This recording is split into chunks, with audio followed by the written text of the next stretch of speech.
cómo resuelve sus problemas con China. Y Europa peor, porque produce en euro, no le venden, o sea, ¿quién va a comprar algo que se produce en euro?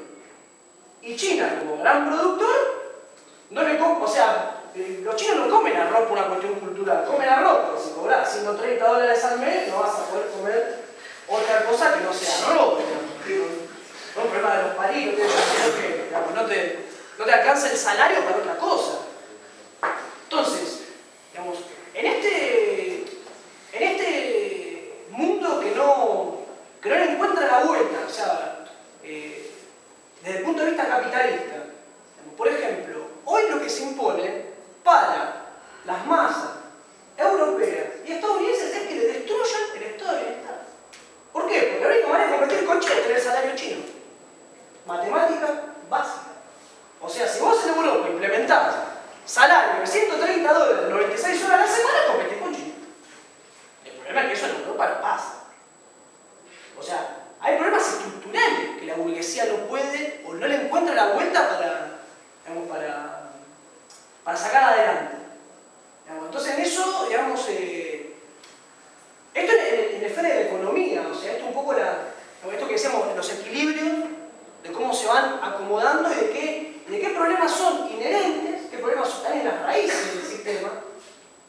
Después en el plano más político hoy, digamos, Estados Unidos no le puede dar consejos a nadie, por ejemplo. Cuando era el año 89, recién empezaba el auge del neoliberalismo, Estados Unidos decía de punta a punta qué es lo que tenía que hacer cada país. O sea, hacían los planes, por ejemplo, para todos los países del Cono Sur, Estados Unidos bajaba un documento. Ustedes tienen que vender IPF, vender aerolíneas, a Brasil lo mismo, tienen que hacer esto. Ahora, digamos, por ejemplo, tuvo la otra vez una reunión de los capos europeos, quiso ir el jefe del Tesoro Yang y le dijeron, usted váyase. Usted no le puede dar consejo a nadie. Estados Unidos metió en crisis a todo el planeta con todo lo que fueron sobre todo el disparador del 2008, que fueron las hipotecas impagables. Entonces, digamos, eso no lo pueden, digamos, reordenar. A su vez, y esto también mete problemas en el sentido de, bueno, ¿quién es el que ordena el mundo? En el sentido de las relaciones entre Estados. Así mismo un poco así, rápidamente, la cuestión de cómo se acomodó, o se va acomodando la economía, cómo se acomodó, o cómo empieza a tallar la lucha de clases, que se empieza a mover un poco más ese equilibrio capitalista, que parecía mucho más consolidado, y en las relaciones entre Estados, digamos, hay una puja ahí. Hay una puja de que, bueno, o sea, no hay nadie que, digamos, tenga el timonel y Obama, digamos, Obama tiene que agradecer cada vez que no hace cagada. O sea, cada vez que no hace cagada es un acierto. O sea, no, eso es un gobierno que está agarrado, no se sabe qué va a pasar en las elecciones. O sea, Estados Unidos es medio un despelote también. Ellos, por ejemplo, la otra vez salió para ver hasta dónde llegan las contradicciones, ¿no? Llegó el gobernador de Texas, que se jactaba de que era el estado con mayores ejecuciones en todo Estados Unidos, como diciendo, tenemos esta política, diciendo, bueno, reclamando el derecho de que si a Texas le conviene de separarse de Estados Unidos. El tipo es un chiflado, sí, pero, digamos, expresa algo. O sea, que es una nueva secesión, qué sé yo. O sea, un Estado se vaya a Estados Unidos. Muy probablemente no vaya a pasar todo esto. Pero que un gobernador de Estados Unidos amenace con que se quiere separar, es síntoma de que hay algo que no funciona, digamos, y que está todo todavía muy, digamos, con mucha incertidumbre.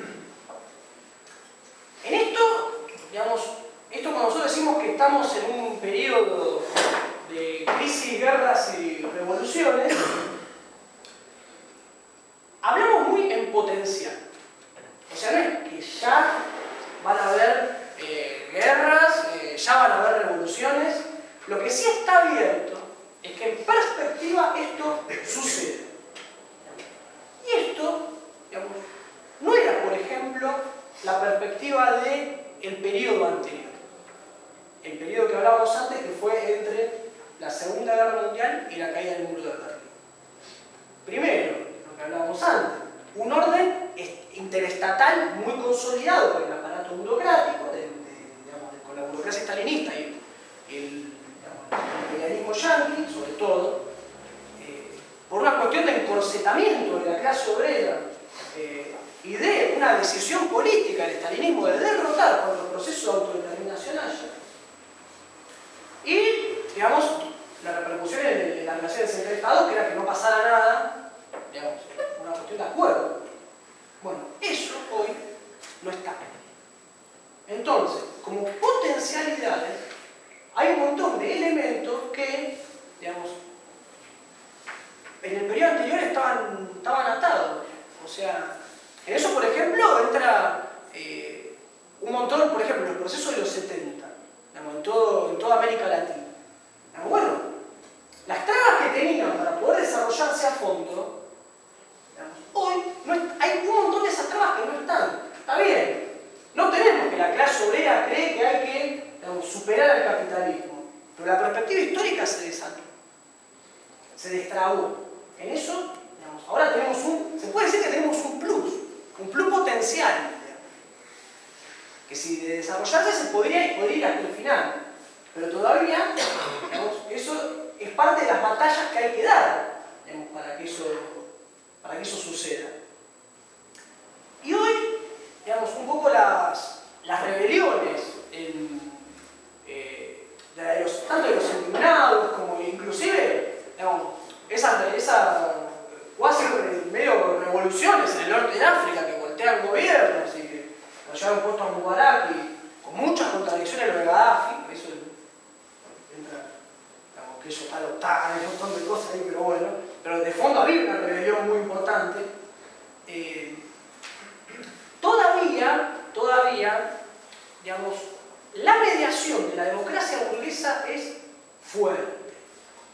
O sea, no es la expresión más feliz, ¿no? Pero las placas tectónicas se mueven un poco en ese equilibrio. Se mueven, o sea, crisis económica, rebeliones. Ahora, ¿por qué por el momento también, digamos, estas rebeliones, digamos, creo que tiene que ver para que se transformen en revolución? Porque eso es un poco la pregunta, digamos, y que llevaría un poco a la respuesta a lo que, por qué estamos en un mundo, digamos, de potencial crisis, guerras y revoluciones, y no tanto en un mundo encorsetado, digamos, que no pueda desarrollarse esa perspectiva. Todavía, digamos, la democracia burguesa funciona como un colchón, digamos, entre las clases. Todavía no está esa polarización que hubo, por ejemplo, en el primer periodo que hablábamos entre la Primera Guerra Mundial y la Segunda, en el cual la democracia burguesa se desmoronó, digamos, y quedó la polarización entre fascismo y revolución. Todavía actúa la mediación de la democracia burguesa. Ahora, de profundizarse, o la crisis capitalista, sobre todo la crisis es un elemento muy fuerte, o sea, de profundizarse la crisis, ¿la democracia burguesa va a poder actuar como mediador? Eso es una de las tantas preguntas. Ahora, ¿qué va a pasar si se profundiza esta crisis?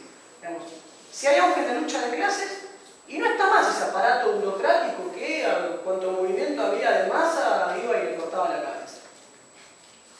O sea, por eso es potencialidad. Y para que se transformen realmente las rebeliones en revoluciones, tiene que haber esa mediación tiene que volver a fundirse la de la democracia burguesa. Tiene que haber mayor polarización, digamos, y muchos mayores choques entre las clases.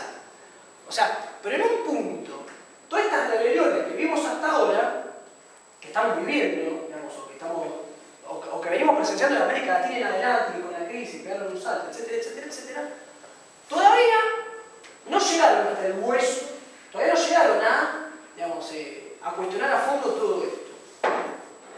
Eso puede cambiar. Ahora, todavía está, digamos, estamos como una especie de péndulo, digamos, que se mueve y cambia el equilibrio y cruje, pero que todavía no lo desbordó ese equilibrio. Todavía no termina y que a partir de ahí todos estos procesos de rebeliones se puedan transformar en revolución. Digamos, eso, ahí también entran los debates, digamos, estratégicos. Nosotros cuando decíamos que la clase obrera en el primer periodo tenía una conciencia socialista, nosotros vemos que, por ejemplo, el relanzamiento de la pelea por el socialismo en este periodo histórico es una de las tantas tareas. Es una de las tareas. Aparte de impulsar que se ganen las luchas, pero tender a que haya esa conciencia de clase, digamos, y intentar tener una visión de que se puede superar el capitalismo, es una de las tantas tareas de hoy. ¿Por qué? ¿Y por qué decimos digamos, con mucho énfasis esto? Porque, por ejemplo, hay corrientes, como el PO, que dice que la crisis de la humanidad es la crisis de dirección. Bueno, en el medio pasaron muchas cosas.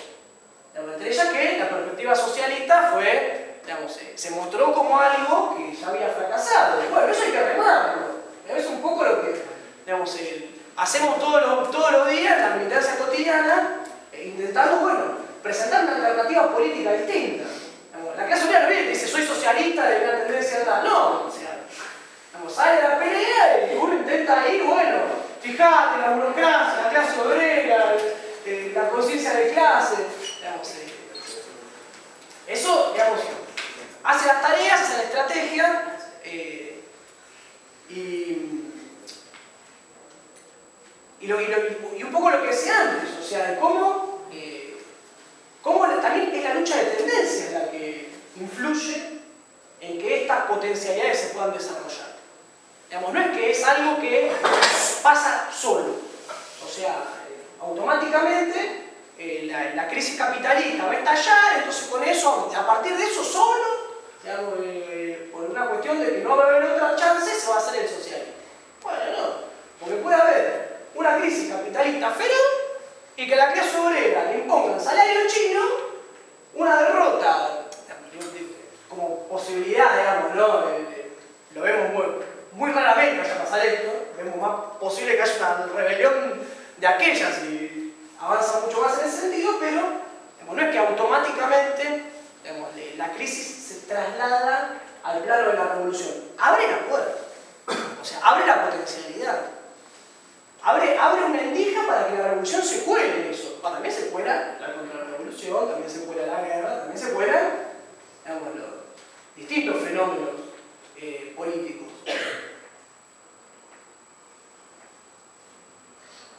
Y también, digamos, en parte, esto que nosotros, por lo que nosotros nos matamos día a día para que estas rebeliones se transformen en revoluciones socialistas, ahí entra también la lucha de tendencias.